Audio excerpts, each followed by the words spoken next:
మంది నాయకులు తెలుగుదేశంలో దాన్ని ప్రతిపాటించిన 15 ఏళ్ళు పాప చంద్రబాబు నాయుడు ఓడగొట్టింది. మీరు మాత్రం మంత్రి పదవి అనుభవించారు.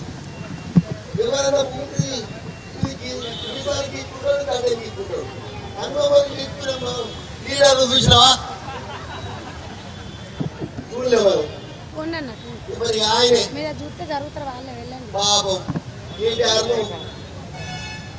తప్పుదో పట్టించిండు, కేసీఆర్ తప్పుదో పట్టించిండు. అది నాశనం అయిపోయింది. దూరం చేస్తాడు తెలియదు. ఆయన ఎందుకుంటారో స్పెషలిస్టు.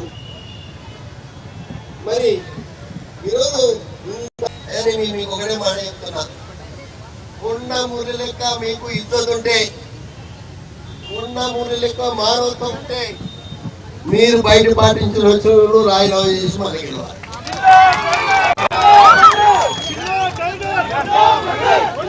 సురేఖ నిలబడుతోంది.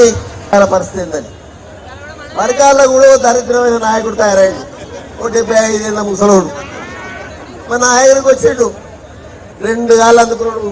పాత మీద ఎక్కడే ఈ ఒక్కసారి నన్ను గెలిపి వచ్చేసారి నీకే వదిలిపెడతా అని చెప్పిండు.